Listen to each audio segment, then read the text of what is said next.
ఒకవైపు సభ, మరోవైపు అసంతృప్తుల రభస. ఎన్నికల యుద్ధానికి సిద్ధమంటోంది అగ్రనాయకత్వం. అభ్యర్థుల ఎంపిక, సీట్ల సర్దుబాటుపై వెనక్కి తగ్గనంటోంది క్యాడర్. ఉమ్మడి సభలు, సంయుక్త ప్రకటనలు, పర్యటనలతో క్యాడర్లో జోష్ తేవాలని చూస్తున్నారు కూటమి నేతలు. మా సంగతి ముందు తేల్చండి, మా భవిష్యత్ ఏంటో చెప్పండి అంటూ అగ్రనాయకత్వానికి చికాకు తెప్పిస్తున్నారు లోకల్ లీడర్లు. ఇదే సమయంలో అధికార పార్టీ అన్ని రకాల అస్త్రాలతో యుద్ధ క్షేత్రంలో దిగేందుకు సన్నాహాలు చేస్తోంది. ఈ పరిస్థితుల్లో ఏపీ రాజకీయాల్లో ఏం జరగనుంది?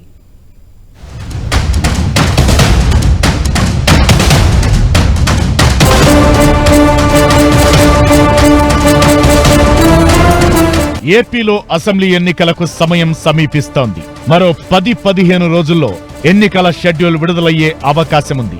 ఇక వచ్చే 45 రోజుల్లోనే ఎన్నికలు జరిగే పరిస్థితులు కనిపిస్తున్నాయి. దీంతో ఎన్నికల సమరానికి అధికార ప్రతిపక్షాలు సిద్ధంగా ఉన్నాయి. అధికార వైసీపీ ఇప్పటికే చాలా నియోజకవర్గాల్లో మార్పులు చేసి 45 రోజుల యాక్షన్ ప్లాన్ ప్రకటించింది. వచ్చే 45 రోజుల్లో కనీసం 4-5 సార్లు ఓటర్లను కలవాలని ప్లాన్ చేస్తోంది వైసీపీ. ఇదే సమయంలో ప్రతిపక్ష పార్టీ ఇంకా అభ్యర్థుల ప్రకటనపై నాంచుతోంది. ప్రస్తుతానికి 99 నియోజకవర్గాలకు ఉమ్మడిగా అభ్యర్థులను ప్రకటించాయి జనసేన, టీడీపీ. అయితే ఈ 99లో చాలా చోట్ల అసంతృప్తులు చల్లారడం లేదు. ఇక జనసేనలోనూ సీట్ల లొల్లి పెరుగుతుండటంతో కూటమి రాజకీయం గందరగోళంగా కనిపిస్తోంది.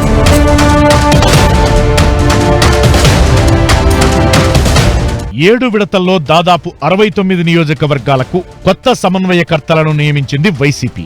దాదాపు 33 మంది సిట్టింగులకు సీట్లు నిరాకరించింది. గెలుపు గుర్రాలకే టికెట్లు అని ప్రకటించిన సీఎం జగన్ ఎమ్మెల్యేలు, ఎంపీలు పార్టీని వీడుతామని బెదిరించినా వెనక్కి తగ్గలేదు.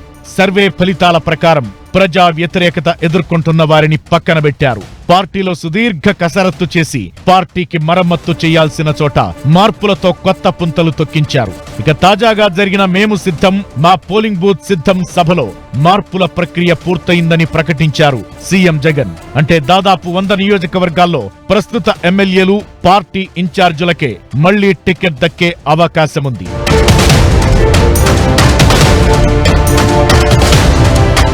సీఎం జగన్ ప్రకటనతో ఇక వైసీపీలో మార్పులు మరి లేనట్లేనని భావిస్తున్నారు. దాదాపు ఇన్ఛార్జీలందరికీ టికెట్లు ఇస్తామని, 1-2 చోట్ల మాత్రమే మార్పులుంటాయని సీఎం చెప్పడంతో వైసీపీ ఎమ్మెల్యేలో హుషారు పెరిగింది. 7 విడతల్లో మార్పులు చేయడం, 33 మందిని పక్కనబెట్టి మరికొందరిని నియోజకవర్గాలు మార్చడంతో సిట్టింగ్ ఎమ్మెల్యేలో ఇన్నాళ్లు అలజడి కనిపించింది. తమకు టికెట్లు దక్కుతాయా లేదా అన్న టెన్షన్ ఎక్కువగా ఉండేది. సీఎం జగన్ భరోసాతో మిగిలిన ఎమ్మెల్యేలు తమ సీటు సేఫ్ అనుకుంటూ హ్యాపీగా ఫీల్ అవుతున్నారు. అంతేకాకుండా వచ్చే 45 రోజులు ఏం చేయాలో, ఎలాంటి వ్యూహాలు అనుసరించాలో అన్నదానిపై ఎమ్మెల్యేలు, ఇన్ఛార్జీలకు కర్తవ్య బోధ చేశారు సీఎం జగన్. ఎన్నికల యుద్ధానికి సకల అస్త్రాలు సిద్ధం చేసుకుని ప్రజాక్షేత్రంలో తిరగాలని సూచించారు. ఇలా వైసీపీ సమరోత్సాహంతో ప్రజల్లో దూసుకుపోయే ప్రయత్నం చేస్తుండగా ప్రతిపక్ష టీడీపీ, జనసేన కూటమి మాత్రం ఇంకా ఎలా ముందుకెళ్లాలో తేల్చుకోలేకపోతోంది.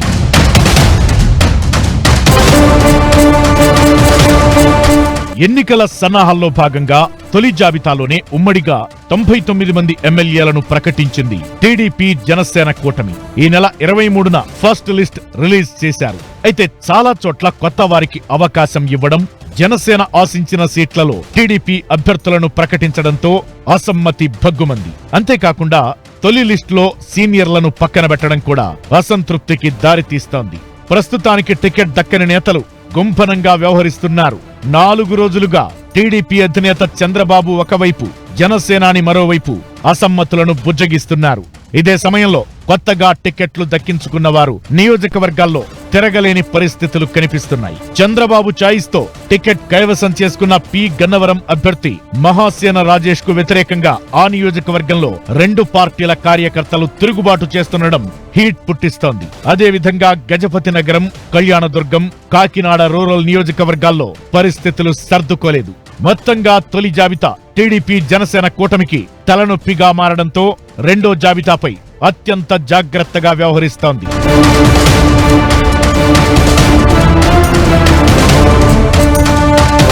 ఇంకోవైపు కూటమి నుంచి టీడీపీ రా కదిలిరా సభలు నిర్వహిస్తోంది. జనసేనాని పవన్ వారాహి యాత్ర పత్తా లేకుండా పోయింది. ఇప్పుడు ఉమ్మడిగా తాడేపల్లిగూడెంలో ఏర్పాటు చేసిన జెండా సభ తర్వాతైనా పరిస్థితుల్లో ఏమైనా మార్పు వస్తుందా అన్నది ఆసక్తికరంగా మారింది. కూటమి పార్టీలు సభలకే పరిమితమవగా అధికార పార్టీ జనం బాట పట్టడం ద్వారా ప్రతిపక్షంపై పై చేయి సాధించినట్లు కనిపిస్తోంది. ఏది ఏమైనా వచ్చే 10-15 రోజులే రెండు ప్రధాన పార్టీలకు కీలకంగా చెబుతున్నారు. అసమ్మతులను అసంతృప్తులను సర్దుబాటు చేయలేకపోతే టీడీపీ జనసేన కూటమికి నష్టమనే అభిప్రాయపడుతున్నారు పరిశీలకులు. ఇదే సమయంలో పార్టీలో అన్ని రకాలుగా సర్దుబాటు చేసుకుని వైసీపీ దూకుడుగా వ్యవహరిస్తుండటం ఆ పార్టీకి కొంత అడ్వాంటేజ్ అయ్యే అవకాశాలు ఉన్నాయంటున్నారు. మొత్తానికి వచ్చే కొద్ది రోజుల్లో జరిగే పరిణామాలే ఏపీ రాజకీయాలను శాసిస్తాయంటున్నారు.